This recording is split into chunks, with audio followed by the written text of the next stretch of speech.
Hello everyone, good morning. Welcome to my another vlog start. So today we are talking about the PI. What is the PI?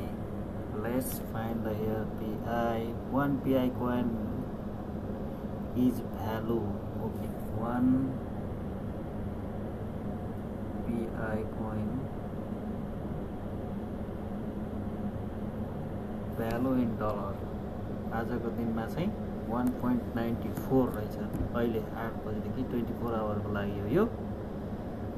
भनेपछि PI को value यति रहेछ। 1 PI is equal to $1.94 भन्ने छ। So यो PI भनेको के हो कसो मलाई पनि थाहा छैन हैन। PI भनेको एउटा बिटकोइन जस्तै हो। बिहान मैले डाउनलोड गरेको थिएँ। डाउनलोड गरेर यसको चाहिँ के भन्छ इन्स्टल गरेर लगइन गरेको छु मैले हैन। यसमा केही गरेको छैन मैले। बिहान यो 00 थियो। रिफर लिंकबाट गऱ्यो भने 1 PI आउँदो रहेछ। यो 1 PI मेरो आयो साथीकोबाट रिफर गरेको यो मैले।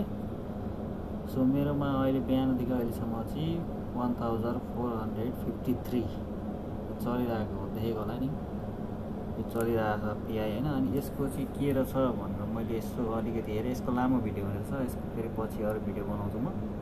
जस्तै यसको यो PI browser, PI translation, refer team यहाँबाट रिफर टिम मेरो यहाँबाट 7 days sending remind your message भनेको छ। विष्णु प्रसादले मलाई चाहिँ सेन्ड गरेको हैन। त्योबाट उसको आएको छ 0.1 माइनिङ लेखेको छ उसकोमा। सो यहाँबाट हामीले चाहिँ यसको यो 5 वटा अपडेट चाहिँ खोल्न मिल्दो रहेछ क्या यहाँबाट। जस्तै यो चेकलिस्टमा जाने यहाँ PI चेकलिस्टमा गएर यो चाहिँ मैले KYC पुग्नको लागि चाहिँ 92 days भनेको 30 या 90 3 month भित्रमा चाहिँ मैले यो पुरा गर्नु पर्यो।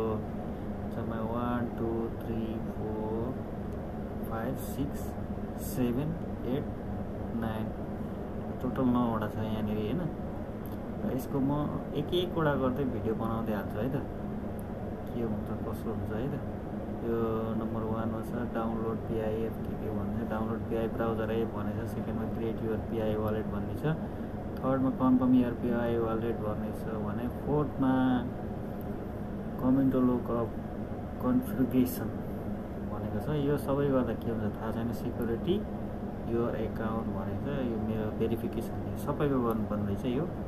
Submit your KYC application. KYC ID verification is approve to transfer your mobile balance to the maintain blockchain भनेको छ।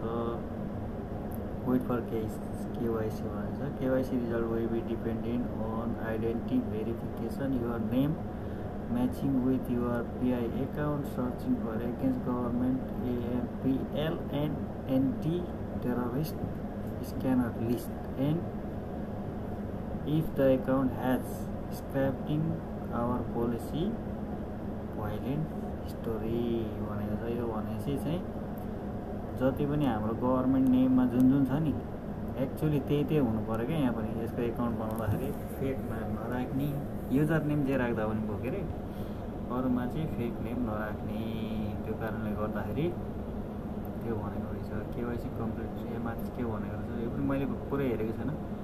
यो time is stop now because of due to eligible to start KYC you once are eligible for KYC you need to apply to KYC and completely your mining within 6 months भनेको चाहिँ KYC मा पुगेपछि चाहिँ 6 monthsम्म चाहिँ यसले earning गर्छ अरे। Let's check. मलाई पनि थाहा छैन यो के हो कसो होइन। तर यसमा आइडी बनाएर छोडिदिएको। What is the mining about money. Let's check after. Passport चाहिँ नबिर्सिने गरेर राख्नु होला होइन। यसको रिफरल कोड म अर्को भिडियोमा दिन्छु है त। ओके सो आजको लागि यति नै। यहाँनिर मेरो ब्यालेन्स ड्यासबोर्ड के देखाइरहेको छ 1.15 छ मेरो होइन। कन्फिगरेसन रेट लकअप भनेको छ यो 90 1 year 3 year लकअप ड्युरेसन। यो आफैले गर्न मिल्छ लकअप गर्नको लागि। 100% 100% 200%, यो पनि गरौँला। सबै थोक ट्रान्सफर ब्यालेन्स एभ्रिथिङ भएपछि यो पनि गरौँला, टोटल कति हुँदो रहेछ अनि हेरौँ न। अहिलेको लागि चाहिँ आजको लागि भिडियो यति नै। See you by.